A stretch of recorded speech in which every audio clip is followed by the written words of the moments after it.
All right, good afternoon.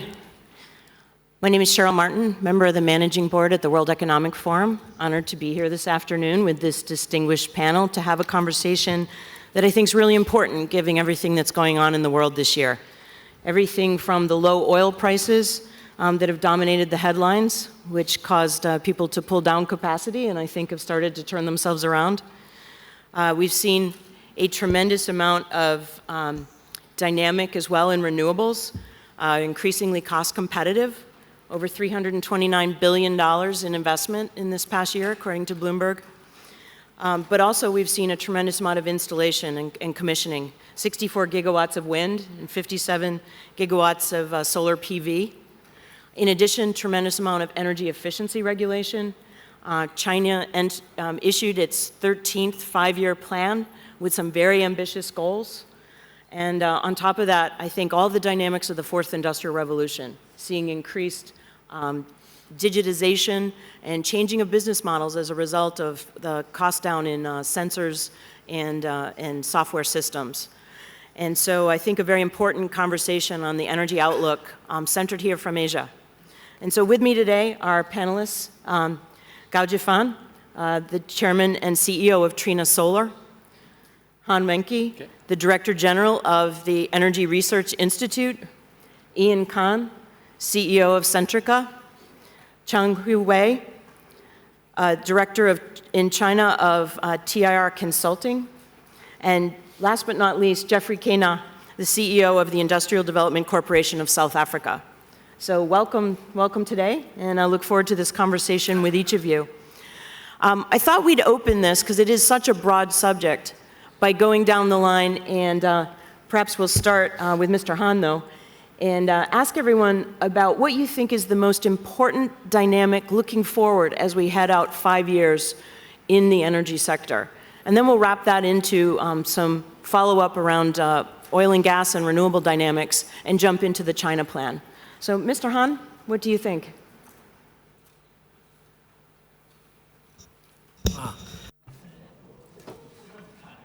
In my point of view, from this moment, especially ever since the Paris conference last year, after the agreement was signed in the recent years, we have observed major blocs like the North America, European Union, Asia, including China and India. These regions, and we see the changes and dynamics in the supply and demand of energy. From the world energy perspective, I believe it is in the transition point. And the outstanding feature is that first, the demand is sluggish and shrinking. And in the past, according to the statistics that in the last 30 to 40 years, the average demand is about 2%, and 2040, 2050, the demand will grow at 1%. However, there will be the strong need to realize the development goals like outlined by the United Nations and China and India and many other countries. So we see this positive growth period for different reasons. And we also, the second feature is that this is in a transition point. And from the supply of energy to the demand, we see the growth into the low carbon and the green energy development. And we have seen that in the future energy mix will be non-fossil based. Those high pollution, high carbon energy will be phased out in the energy mix in the next 50 or 100 years. Although there are some regulatory uncertainties in different countries and different voices, we see this clear dynamics. This is my point of view on the world energy mix. Second is the landscape of energy worldwide is changing, like North America, like shale gas, and plus the renewable energies. We see the the oil is oversupplied or supply is very sufficient. So there, North America, in North America, there is a greater supply even to export. And now you see the UK is breaking away from EU, but still it's a part of OECD, and clean energy is positively developed by the year 2050, 80 or plus energy will be from the renewable resources. So fossil fuel will be less option.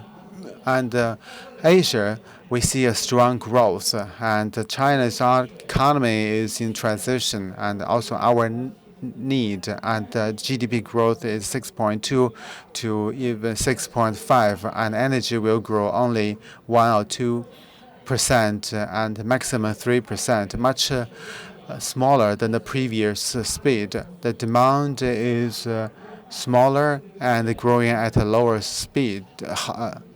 So it will have impact on the global energy mix. Thirdly, from the supply and demand side, we see some new situations. For example, the big grid, smart grid, and smart terminals, then electric vehicle and distributed network of energy. So we see some changes from both the supply and demand sides. The traditional companies are much challenged. Also, the users, they have much more flexible choices.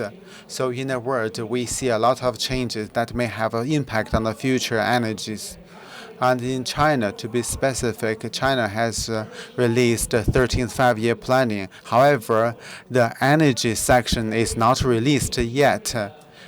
However, we have a blueprint for the energy development because Chinese government has noted the above changes, and so the 13th five-year planning must be made for the energy to match the energy development to match China's new economic norm and to fit the 6.5% GDP growth. At some time, China will have a longer-term outlook or strategy by the year 2030 and take our president words here to match the energy growth and the new features. So we shall drive the new and clean energy development to make it more low carbon based and green based. Also, we to harmonize with the global development. So that is my point of view. Thank you. Points on renewables. Mr. Gao, in renewables, your thought, I'm sure, going forward about demand there.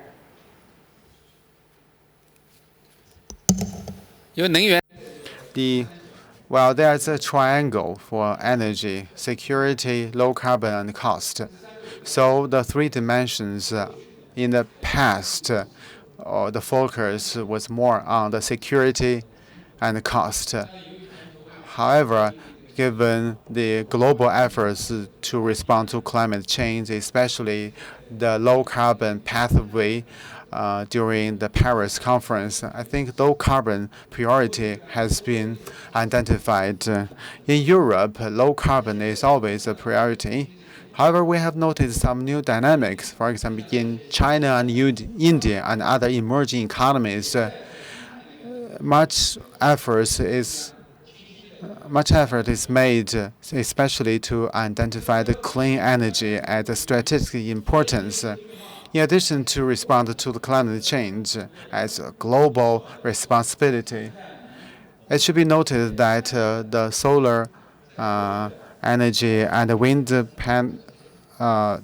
energies are generated at a decreasing cost. And some countries, it's the same cost as the coal-based power generation, and 7 cents per gigawatt hour, and very competitive. In China, it's still more expensive, where it is more coal-based. Compared to the natural gas power generation, the solar panel is competitive. And in China, we have a coal-based energy mix. However, the government is making great efforts to develop other alternative resources such as 150 gigawatts installment power, and for the solar panel as well as for the wind, and 20 gigawatts should be added to the supply capacity. By this speed, by the year 2030, China's capacity will be 400 gigawatts. That's an ambitious goal. And wind and solar development are challenged by some different reasons. For example, it's weather dependent, it is less stable, as well as some requirements to connecting to the grid. And in the future, it may have impact on the smart grid and the digitalization, including the power generation, transmission, storage, as well as power consumption. There might be new challenges. On the other hand, these challenges are also opportunities. With some digitalization technology, with some internet development, with some regional grid development, this distributed, less stable sources of energy can well match the development. By the year 2050, there will be new challenges. If we look further, 2025 and 2030, I think this distributed system will account for 50% of the total. Then the energy mix will be totally different from what we have now. Technology advancement and low carbon requirement will drive the changes. In China, this application based on technology support will be a big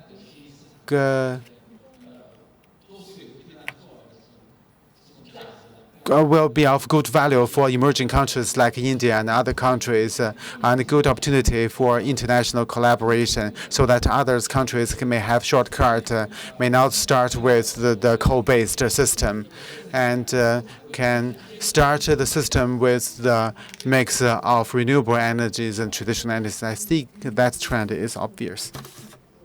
Iain, do you want to jump in here with a perspective as a broad energy producer?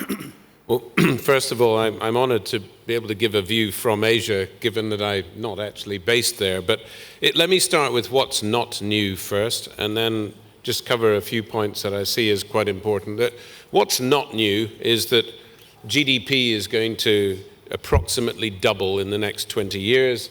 Energy consumption is going to grow by about 1.4% per annum out to 2035. Unfortunately, even though CO2 production per unit energy is falling, the total amount of CO2 in the world is still rising and is likely to be 20% more by 2035. And these are some of the fundamentals we're all dealing with. China, which I'm sure we'll come back to, has been a really important part of that global energy demand growth. About 60% of the growth over the last 10 years, probably going to fall to about 30% of the growth, but still very important. So all of that's not new, but it's not easy to solve if we're trying to meet supply and demand and deal with the issue of climate change. I'm an optimist, a pragmatic optimist when it comes to the next 20 years. And I'm going to point to four things that give me real encouragement. The first is we've learned a lot. We've done a lot of experimenting of different technologies, different energy systems, different regulatory frameworks. Some of them have worked, some of them have not. But I think governments, including China and India, have now learned which direction to go in.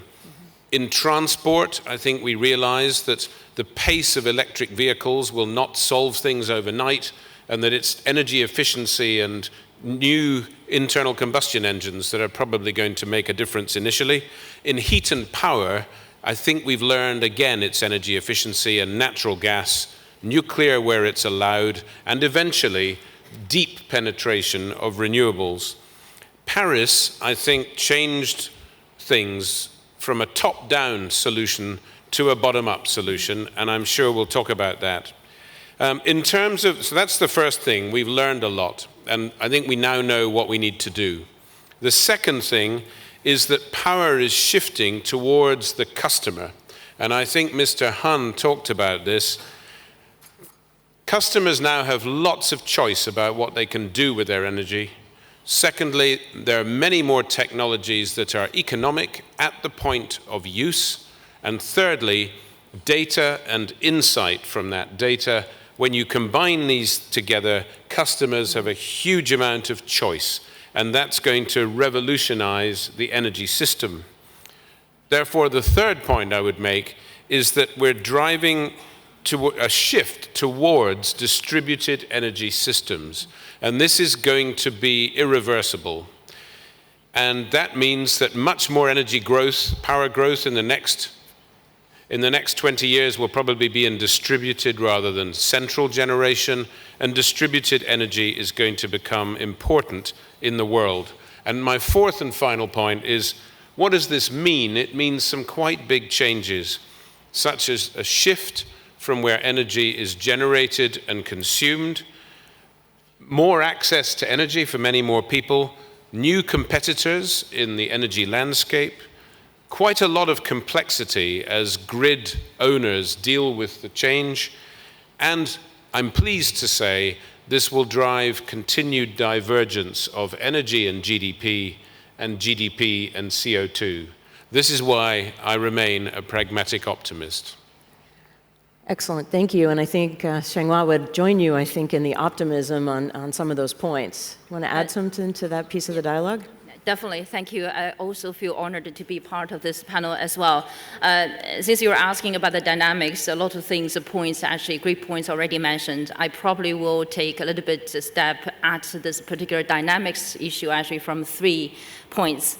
One, the already sort of ongoing, I call it clean energy revolution, the momentum will be further building up, driven by quite a few number of drivers out there. Of course, one, we mentioned actually Paris, the climate change solutions, the Green Paris Agreement is a very big driver for the next 15 years in particular. Second one, actually air quality concerns, particularly in Asia, in China, India today. And thirdly, actually, I think it's about energy security issues, and also actually because of technology development, that offers huge optimism in terms of the clean energy revolution. Reflecting in reality, say, what do I mean actually? If you look at energy specifics actually, I think energy efficiency will continue to be really, really important potential to capture, particularly in Asia, that will carry on. And second, renewable energy, definitely already the momentum is already being built up, even though the proportion is still limited, but in the next 5 to 15 years, actually, we'll continue to see actually the positive momentum moving forward. And then if you look at natural gas, and natural gas actually as a sort of short, immediate, cleaner energy options there are becoming so important actually for China's energy sector, and this is driven by, actually, we're encouraging more and more distributional generations that creates more opportunities and markets for renewable energy scale up, as well as for natural gas there as well. The second angle to look at is really the governance, and in order for the clean energy revolution, the market healthily actually growing forward, the energy market, the governance becomes so critical. China has already started this reform of the energy or electricity or energy market, because without that, even though you could install a lot of wind, solar energies like China, but in the end, you have to abandon them because you do not have very healthy, sustainable energy market built up already. So I believe actually that's going to play a very, very important role in the next 5 to 15 years. The third one, actually, and the final one, is a sort of a dilemma. I think coal somehow will continue to play a very, very important role, particularly in this part of the world. So we have to address both the carbon emission issues, but also the air quality issues. That is why actually technology, clean coal technology, or more advanced technologies become so critical in order to say, yes, you can continue to apply coal, but somehow you have to address both the carbon emission issues and the air quality issues as well. There is a recent study by, I think it's called APERC, Asia Pacific Energy Resource Outlook or whatever. It's a sort of interesting in it when they did the analysis, particularly they picked on China. They built up different scenarios for the China's future energy outlook leading up to 2040.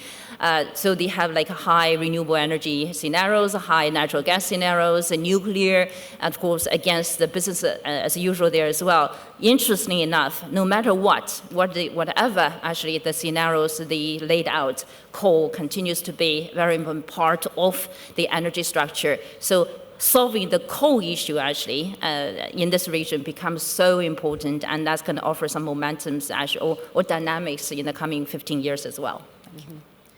It's a good thing you're optimists. Those are some big challenges. Geoffrey, if you could jump in, perspective, from your point in Africa about this dynamic. Also, thank you very much. I'm honored to be part of this panel. Let me state what is obvious. It is obvious that energy is very key for industrialization. I'm raising this point because we have to look at which nations will be able to drive the growth that all these different panelists have referred to. Because as we know, the emerging markets would be the ones who drive this growth that's been referred to. So here we're talking about those that have it want to use less of it more efficiently. Those that don't have it, for them to be industrialized, want more of it. So we have to always just think of that. Now, when I look at where the African continent is in terms of the IEA, the International Energy Agency, that says by 2040, about 60% of the sub-Saharan Africa will still not have access to energy. So that gives, particularly on electricity, so that gives you an opportunity of where the growth is going to be. So now that, and because of that lack of that energy, what you find is those that don't have it still pay a premium.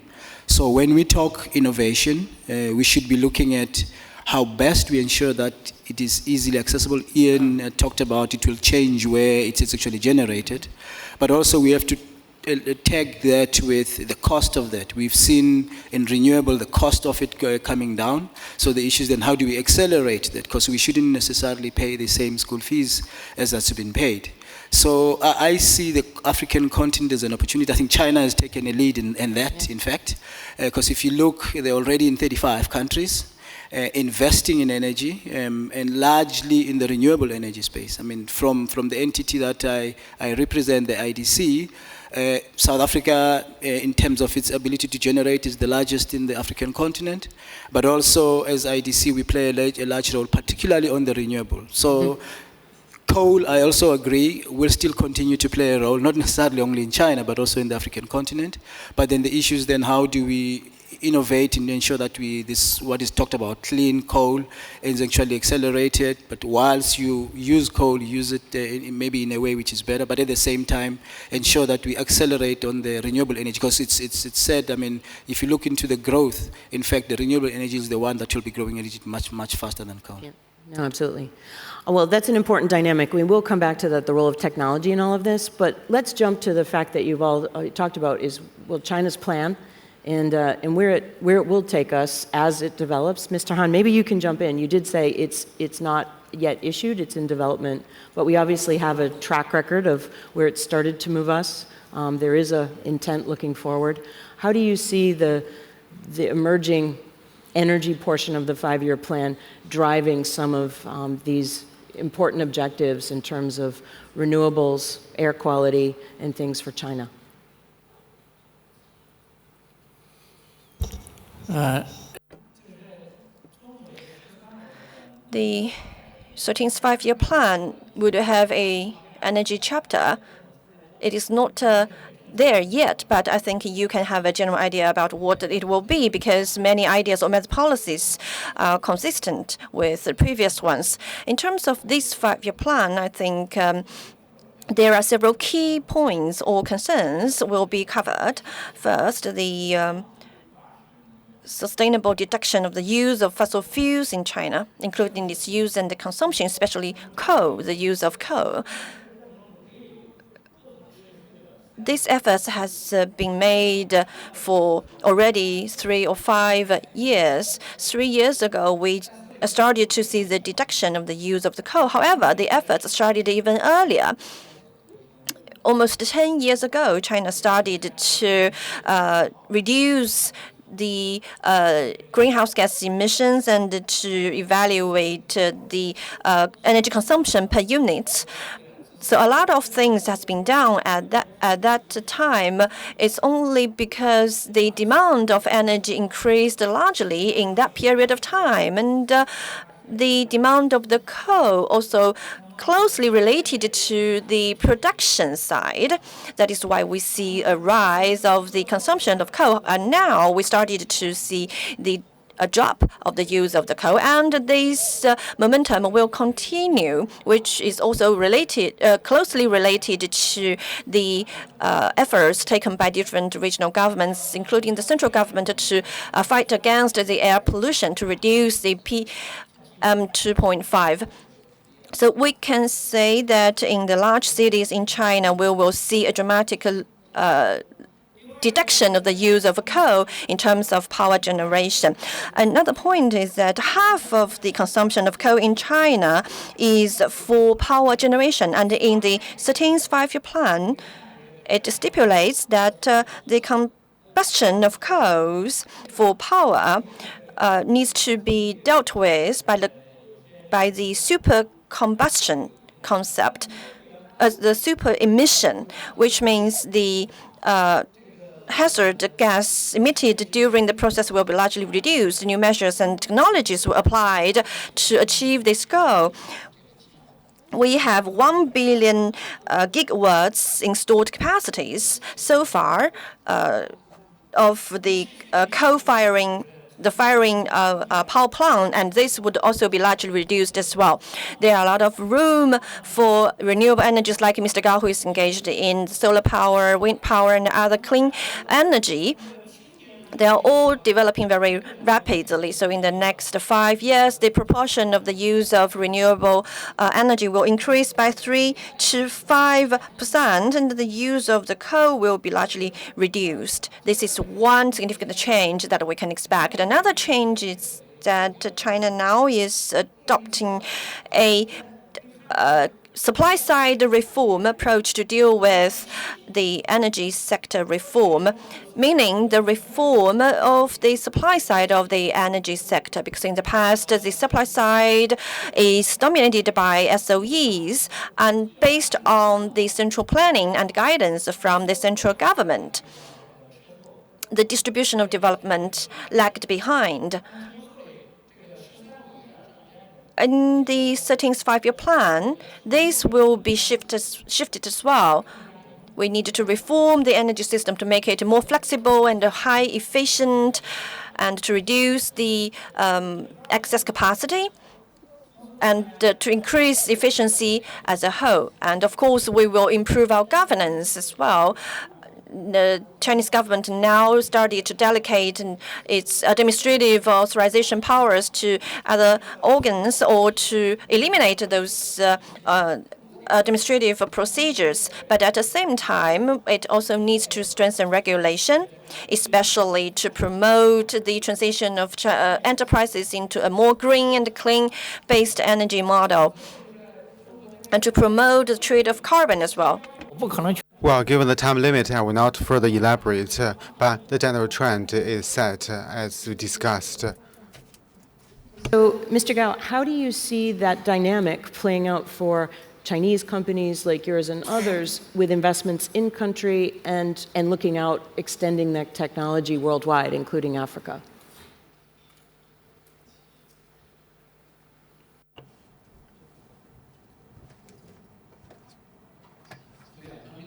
two perspectives. First, Mr. Han, as Mr. Han said, that in China's 13 5-year period, the overall energy development has been clearly defined. That is to restructure the energy mix, to improve the low carbon proportion and lower down the fossil fuel-based energy. And to well implement these goals, we believe we need to address several issues for this moment. The first is how to improve the solar power generation and wind power generation can be ensured of the return from the investment. Previously, there were some windmills and solar power generations were not utilized in full, and in certain regions like Xinjiang and Gansu, been limited to 20%. That may have huge impact on the expected return of the investment. If this cannot be solved well, that will hamper the investment into the renewable sector. We also see the government efforts to protect the return from these alternative energy investment. But the key is how to well implement these central government policies and measures at the local government level to ensure the solar energy generation from the experiences in Japan, Europe, and America. We see some practices, for example, running at full capacity, solar energy is included in the energy exchange and other ways. These are to lower down the cost and utilize capacity better. So my point is to support the low carbon and solar energy, we must have clear policy measures in place to facilitate the development and safeguard the development. For Africa, in the future, China's experiences can be valuable to African countries. I believe, although Southern Africa is developing well, but majority of the sub-Saharan regions is less developed. But that's not a bad thing. In the energy development in these countries, lessons can be learned from the other developments in other countries. For example, the technology advancement, cutting down the cost.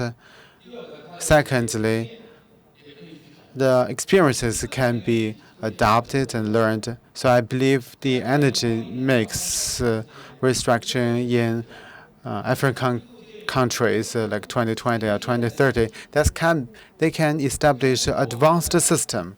Like in China, the ICT or telecommunication system was very outdated and backward in 1990s in China. But with the new generation telecommunication technologies, now China is a leading country in adopting new technologies. So I believe with the digitalization and the new technologies and the new systems proposed for African countries, as long as there are political stabilities and stable policies, the price for the electricity is ensured. I believe Chinese companies can make use of their experiences and invest in Africa in the power generation, power transmission, or working with local companies. I believe Chinese companies have such incentives. And just like in the last 40 years, reform and opening up, as long as you build up the confidence for foreign investors, you can realize such a development. I think not only the windmill companies or solar panel or solar energy companies, they would like to invest in Africa.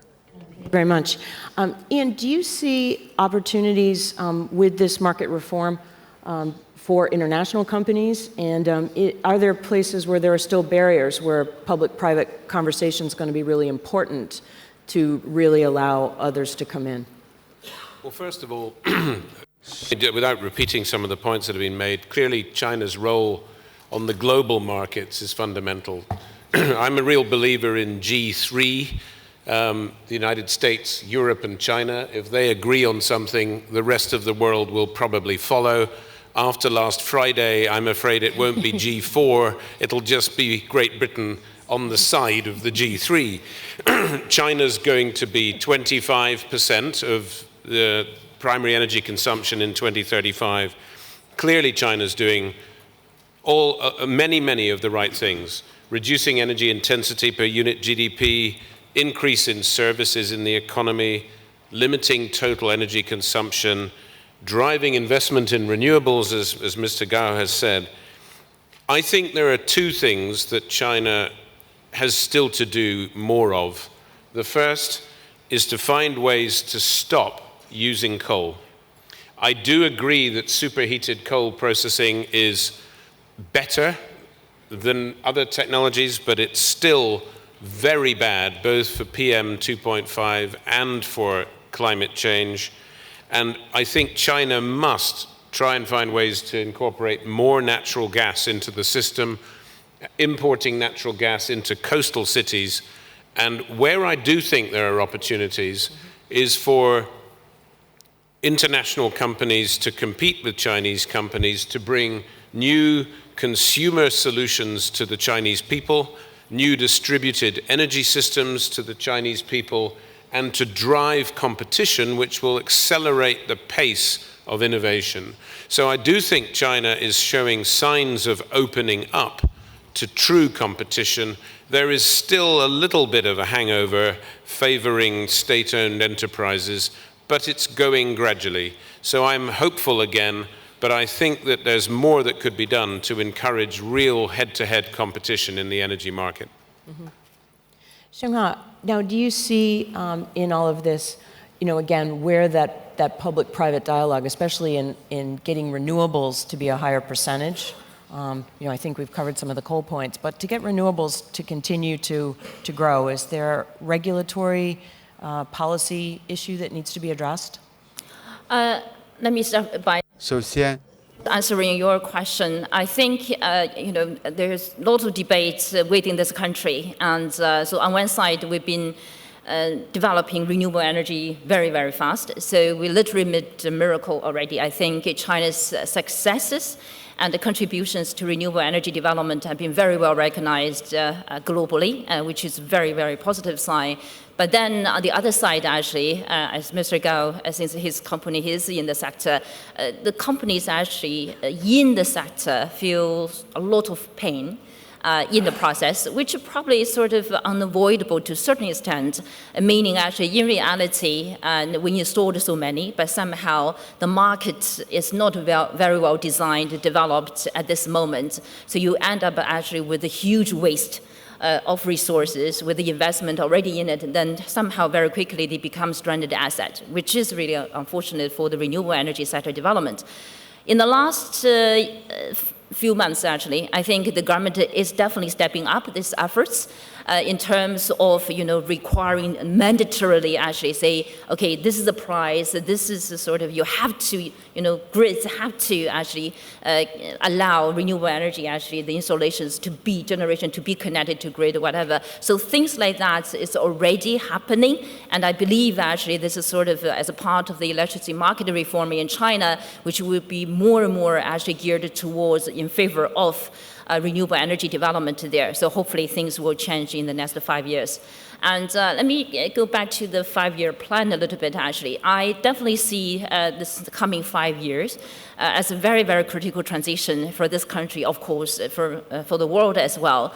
And it's critical in a way that we need to transition towards the goals, targets we set already, particularly addressing a few sort of we set goals and targets. One is Paris Agreement. And so this 5 years actually will be critical in a way to make sure this country is on solid foundation foundation moving towards delivering, this 2030 Paris Agreement. We said that already, we can deliver that.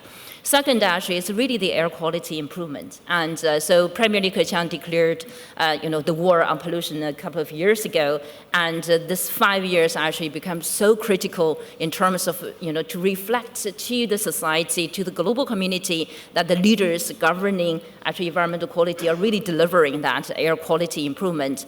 And the third thing actually is energy revolution, which is already high up on the agenda, put forward by the president there as well. So again, this coming 5 years become very, very critical. Because of the desire, the momentum already built up in this country towards green, low-carbon, circular economy, so we started to have laws, regulations, besides targets, actually, policy incentives together. So China ends up, actually, is already the world's largest clean energy market. And this is offering huge opportunities, actually, for investment, for technology innovations, and for investment to come into China, really tap into this sort of market desire, momentum, in order to, enhance the PPP, public-private partnership there, and for more successful companies, actually, to deliver, to be part of this revolution there. So through that sort of dynamics, I do expect, actually, that's going to be really play better and better in the coming 5 years. So by 2020, at least I'm more optimistic in terms of outcomes. I wouldn't say 365 days in Beijing will be all blue skies. I doubt it very much, but we're definitely going to see more. And I believe renewable energy will get a much better prospect actually by then as well. Mm-hmm. Geoffrey, maybe some reaction to part of that, and also looking at Africa from the COP commitments and what you see as the critical next steps there. Now, maybe let me step back one. On this, the China 5-year plan. Mm-hmm. I think Mr. Gao did refer to coal being used. I heard what Iain says, trying to be a bit more cleaner, maybe less of it. But I think the implication is that with the plan, with innovation and more efficient in using coal, efficient in using coal, is that what predominantly was happening in some of the African countries where they've been exporting raw material actually to feed those power stations is going to have an impact. In fact, we've actually seen that where that reduction has resulted in some slowdown. That's one part which I wanted just to make. So the impact might have unintended consequences. But as I said, with the deficit that you've seen in the African continent, that provides an opportunity, which is why I referred to some of the Chinese companies already into South Africa, into Africa, not necessarily in South Africa. Now, when I look at really encouraging renewable into the African continent, in South Africa, we have what we call the RIP program, where, in fact, some of the Chinese companies have actually participated in that. So now, because of the competitive nature of that brings a little bit of discipline, particularly in terms of the cost, where you've seen companies have to really, in time, bring down the cost. We've gone through 3 rounds. We're actually looking at the 4th round. And you can actually see on the renewable, the cost actually coming down. So I'm hoping with that process, it will result in countries not protecting necessarily more of their companies, because that discipline actually brings the cost of that. And when I look at the growth in the African continent, with that opportunity that I've raised, the focus is more on using renewable as actually a new energy. Now, I'm sure we can learn from some of the lessons already, particularly the scale in which China has played in bringing in renewable. No, absolutely. Well, we're hearing quite a bit about technology needs to either deal with or potentially replace coal coming together. Certainly, technology costs coming down and a lot of the renewables driving optimism. Policy drivers, be it the COP kind of objectives from each country. But if we think about, Mr. Gao, what new technology do we expect to be seeing in China as in the next 5 years as we look forward? Really new technology drivers. What areas are you most excited about seeing those come in? And as you think about the answer to that, I'd ask the audience, if you have questions after his answer, I'd like to jump to a few questions from the audience.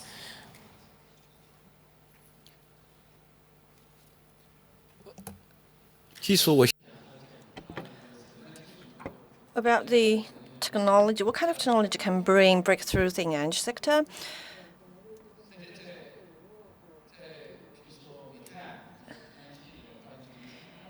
if we see, let's look at coal and natural gas, the deduction of the cost is very limited if we cannot reduce the cost of the equipment itself.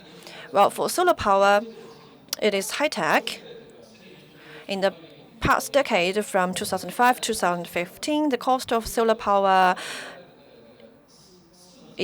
was reduced to nearly 1/4 or 1/6 of the original cost. So in the next 5 years, with more advanced technology and more higher efficiency and the new materials, and we can see even larger deduction in the cost of solar power. In the western area of China, we may see 50 cents per degree of the electricity, which can compete with the coal power already. However, there is one problem, that is the transportation issue. The grid is not yet very stable, so it would be a challenge. So in the future, we would like a technology to match, to address this issue, that is the smart transportation. For example, the digitalized approach or smart grid. This technology, I think, will embrace a breakthrough in the next 5 years, which would come along with the further development of the distributed solar power. Do we have questions from the audience? I see a hand in the middle on the left here first. Do we have a microphone? It's coming through to you now. 主持人您好， Thank you, panelists and hosts. I have a question for Mr. Han. Just now, Mr. Conn said that he encouraged China to stop the use of coal, and he also mentioned that we are drafting the energy chapter of the 13th five-year plan. So I want to find out what is the attitude of Chinese government. How does it see the coal use in terms of the energy generation? We have different views regarding the use of coal. You said China's energy structure is based on coal and less natural gas and less solar power. It may be true in the past, but it's changing now. Just now, Mr. Gao also said that there are new technologies. A lot of new technologies are emerging in the energy sector. That is what we call energy reform. We have IT technology, we have communication technology, and other new cutting-edge technologies which can be applied to energy sector. So we have more resource, we have more instruments to deal with our issues. You can go down to the deepest point of the ocean to drill oil there, and you can build up solar power plant in the equator area. So we have more source available and tools available to deal with these issues. Another new phenomenon or new momentum is the reform or the change on the use, and so there are a lot of more solutions and technologies to help us to optimize the use of energy. Now we have cell phones to order taxi instead of standing at the side of the street. So those new technologies increased the efficiency of our life, make our life easier. So everything is changing now. That we need to develop a more modernized concept or perspective toward energy. We need to think how to protect our planet and how to make people's life better. And let's go back to the coal issue of China. It is lagged behind because 60% of China's power supply is coal-based, like in Shanxi province. All the energy generation is based on coal. And we need to develop the country. We need to make people's livelihood good in those areas. So it is not just an energy issue, it is also a social and economic issue. So it would be a gradual process for China to cut the use of coal. And in the Paris conference, we all knew that China will eventually largely increase its use of renewable energy, clean energy. But we cannot expect the Chinese government to do that over one night. It needs to be an effort for generations and generations, and we need to increase people's awareness by generations. And during this period of time, during this whole process, we reduce the use of coal and to increase the use of clean and renewable energy. With the advanced technology and the trend of globalization, we can afford to be optimistic about the future of energy use in China. Behind. Microphone in the front row.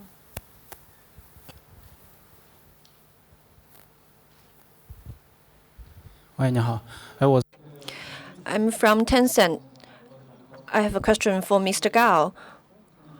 You just mentioned that China has a clear plan for energy restructuring. As a market participant in manufacturing or in production, do you receive a lot of support, enough support from a bank in terms of fundraising or other policies or fund support that you can receive from other participants or shareholders? In China, renewable energy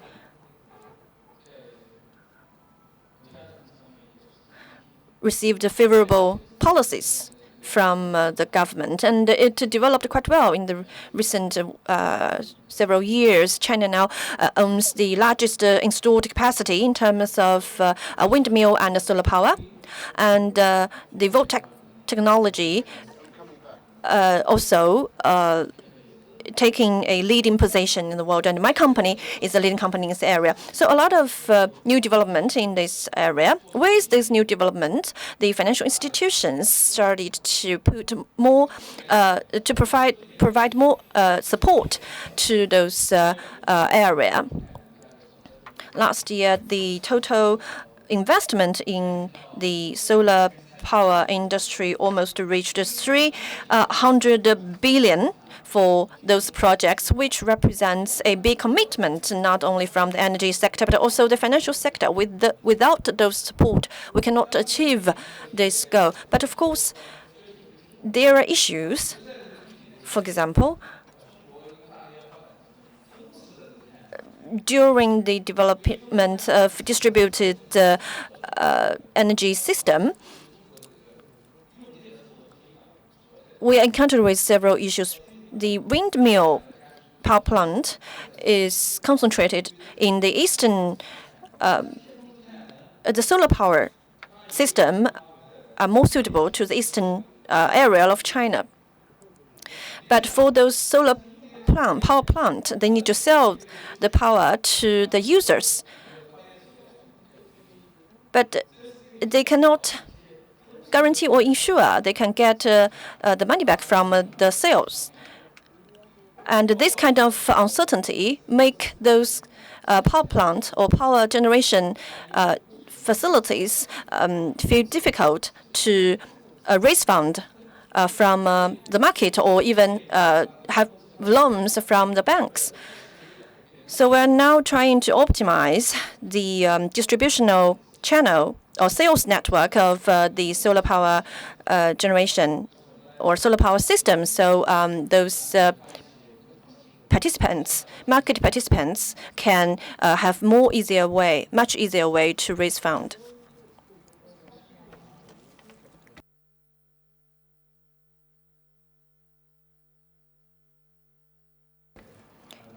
Thank you. I work in the field of windmill and solar power industry. Some of our products are also used in South Africa. So my question is for Mr. Gao. As a leading figure in your area, I want to know what kind of loss it posed by the restriction on this electricity use in the western area of China last year. And what is your view on the different solar power technologies that are available now? And my third question is about the energy storage, about its distribution and the energy network. What the significance of those notions and what kind of approach or strategy you adopted to deal with those issues? Thank you. Last year in Xinjiang, Gansu,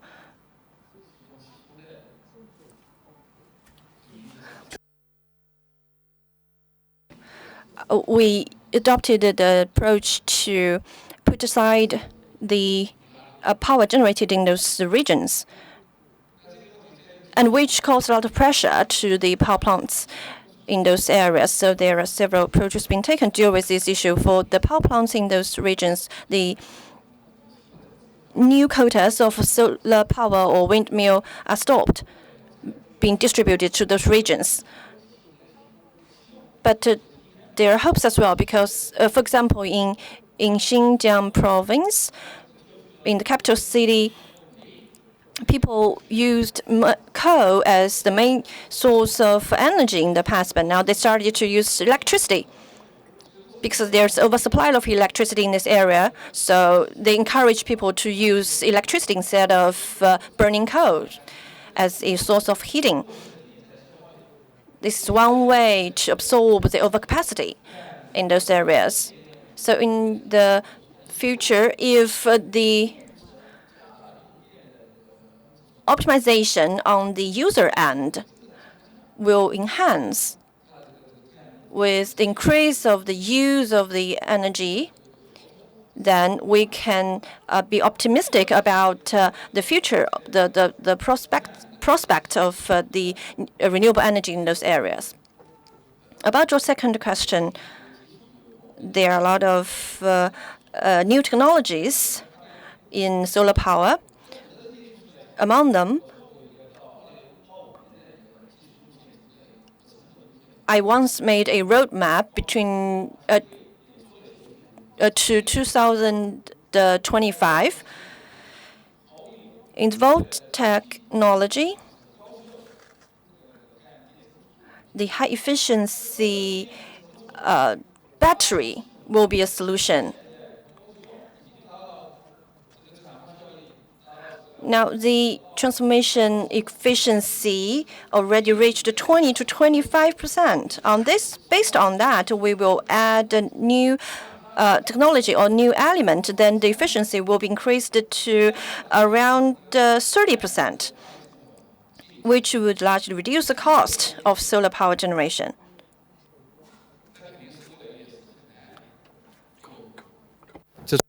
The thin film battery will have advantage in the future, especially comprehensive cost. There's some high intensity such as the silicon materials, because of the cost is high for the stability, especially in the wild. So this 100 times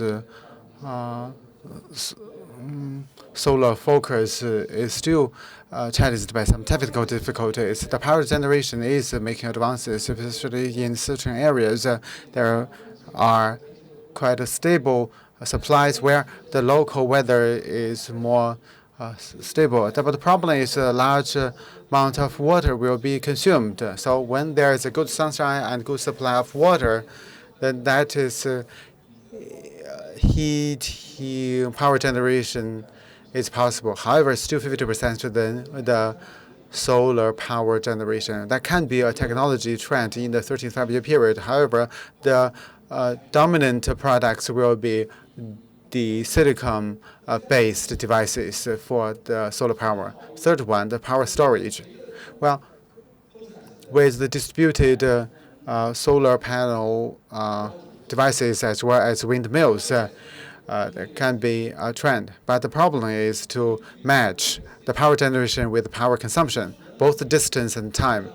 So by power consumption matched with the power generation, the energy storage is still at an early stage of R&D, and the cost is high. For example, when we transmit 1 kilowatt hour, it will be 0.2 RMB from west to east. If the power storage is beyond certain percentage, then storage is not worthwhile. There might be a peak and bottom differences in daytime, late hours. If it's 1 RMB and half RMB differences, if your power storage is more than the margin of that. So it can be a trend. Wind power and the solar power are something that can be complementary to each other. The core issue is the power storage must be realized at a lower cost. I believe in the next 5 years there might be more competitive technology options for power storage. And so in closing, I'd ask each panelist, we'll start with Geoffrey, one sentence, the absolute takeaway that this audience needs to know from your perspective. That's a difficult one. In one sentence. Energy is a long-term decision that you have to make. Financiers, in fact, all parties should remember that. It is key for industrial development. So it is important that we allow the use of coal in the medium term whilst accelerating new energy, renewable energy. Clean energy transformation or revolution requires a system change, and which offers the platform actually for all kinds of technologies to play their role in an integrated, efficient manner, particularly in the context of the fourth industrial revolution. And the city, urban development, our cities actually become a major platform for us to deliver the systematic change for a cleaner energy future. There's a revolution going on in energy around the world, and that revolution is very exciting for us all. There is no single answer, but the three components that I would pick are firstly, energy efficiency and enabling people to pursue it. Secondly, distributed energy systems, which are going to allow customers to have more control. And thirdly, and I do agree with Mr. Han, coal will not be eliminated overnight, but we must remember that a 1% shift in coal to natural gas takes out the same amount of CO2 as an 11% increase in the world's renewable capacity. So we do have to do something about coal. Mr. Han? So I talk about China's situation. I feel the energy development has a huge pressure on China. At the same time, we have a lot of challenges equaling to opportunities. If China can work on the next 5, 10, or 15 years to build a new energy mix, it will benefit China's development and global development. While securing energy supply and make a balance between the cost and utilization of the energy, low carbon is an inevitable option. But how to make this realization earlier? We need joint efforts of all, the industry, the technology developers, while advancing the generation, transmission, storage, and consumption of electricity. So we must try our best. At the same time, financial institutions shall identify this trend and play a bigger role supporting new technologies and new industries. I believe they can make a greater contribution, be more positive. At the same time, government transition will be a process, and in this process, green development is the top 5 development concepts, and we shall incorporate this concept in the energy development, especially in the local government agenda, and requires all social all parties' efforts. In this way, we can have a smooth pathway to convert to the low carbon and shorter. I could say no better that it takes all of us in dialogues together, and so let's continue this conversation to great action in the future. So join me in thanking the panelists for a dynamic conversation.